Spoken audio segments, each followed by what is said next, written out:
Қайырлы күн қыздар, менің каналыма қош келдіңіздер. Бүгін сіздермен ет қосылған бәліш дайындайтын боламыз.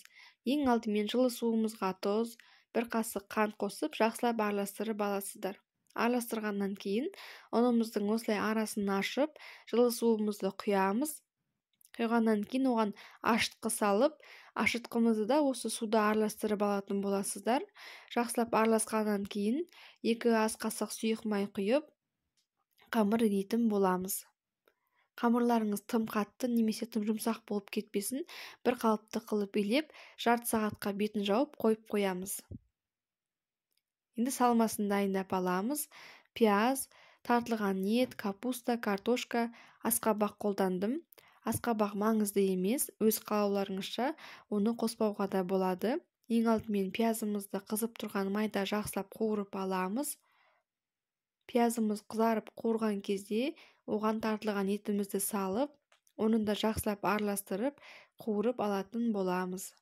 Етіміз қуырылып қалғаннан кейін, бір 5 минуттан кейін тұз бұрышын дәмдеу үшін қосып, жақсылап араластырасыздар.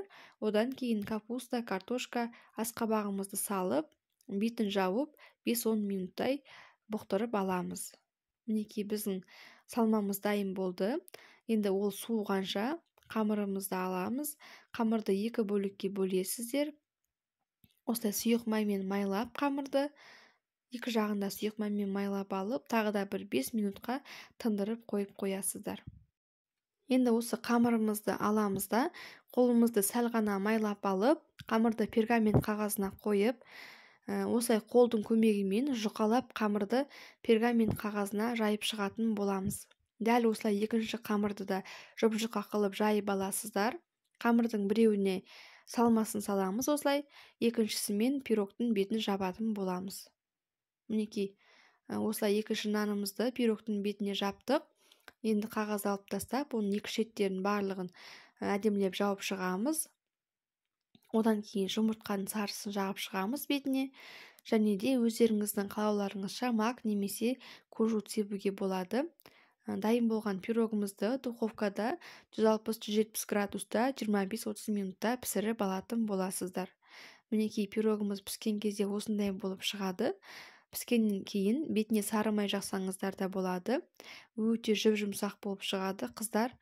Дәмі өте керемет, иісі мұрын жаратын пирог болады. Өте тойымды, жасап көріңіздер. Рецепті ұнап жатса, менің каналыма тіркеліп, лайк, комментарий қалдырып отырыңыздар. Алда тағы рецепттермен бөлісетін боламын.